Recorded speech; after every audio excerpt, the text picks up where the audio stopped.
بسم اللہ الرحمن الرحیم۔ السلام علیکم ناظرین، آپ اپنا پسندیدہ یوٹیوب چینل دیکھ رہے ہیں حقیقت پلس۔ غزہ سے آنے والے راکٹوں نے اسرائیل کو پاگل کر دیا۔ اسرائیل پر اب تک 1000 راکٹس فائر ہو چکے ہیں۔ راکٹ حملوں کو روکنے کے لیے اسرائیل کا کروڑوں ڈالرز کا نقصان۔ ویڈیو کی تفصیل میں جانے سے پہلے آپ تمام دوستوں سے گزارش ہے کہ یوٹیوب کے اس منفرد چینل حقیقت پلس کو سبسکرائب کر کے بیل کے نشان کو دبا دیں تاکہ ہماری ہر نئی آنے والی ویڈیو کا نوٹیفیکیشن آپ کو فری میں مل سکے۔ غزہ سے آنے والے راکٹوں نے اسرائیل کو پاگل کر دیا۔ اسرائیل پر اب تک 1000 راکٹ فائر ہو چکے۔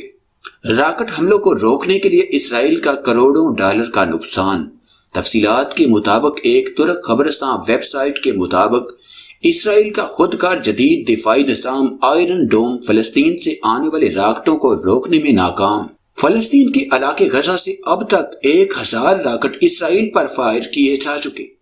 اتنی بڑی تعداد میں راکٹ حملوں کو روکنے کے لیے اسرائیل کو بڑی رقم خرچ کرنا پڑ رہی ہے۔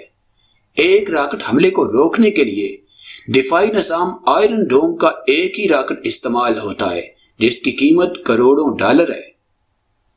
اسرائیل کا خودکار جدید دفاعی نظام آئرن ڈوم فلسطین سے آنے والے راکٹوں کو روکنے میں ناکام۔ فلسطینی راکٹ روکنے میں اسرائیل کا کروڑوں ڈالر کا نقصان۔ فلسطین سے آنے والے ایک راکٹ کو روکنے میں اسرائیل کا 50,000 سے 1,00,000 ڈالر فی راکٹ خرچہ آ رہا ہے۔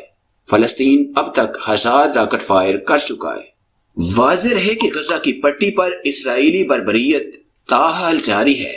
اسرائیل کے متعدد فضائی حملوں کے نتیجے میں مزید 5 فلسطینیوں کو شہید کر دیا گیا، جس کے بعد شہادتوں کی تعداد 200 تک پہنچ گئی ہے۔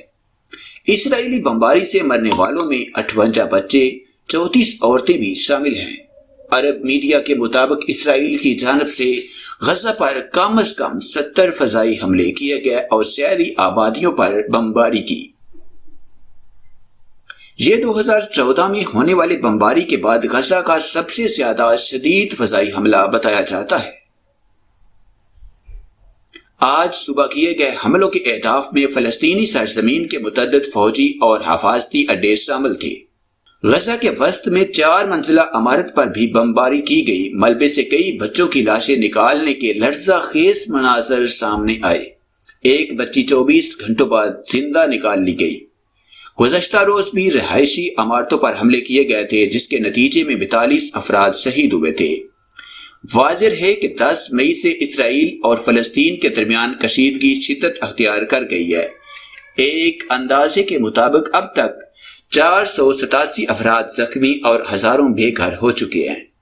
یاد رہے کہ بیت المقدس میں اسرائیلی پولیس اور فلسطینی شہریوں میں تازہ جھڑپوں کی ابتدا اس وقت ہوئی تھی جب مشرقی بیت المقدس میں یہودی آبادکاروں کی جانب سے وہاں بسنے والے چند فلسطینی خاندانوں کو بے دخل کرنے کی کوشش کی گئی تھی۔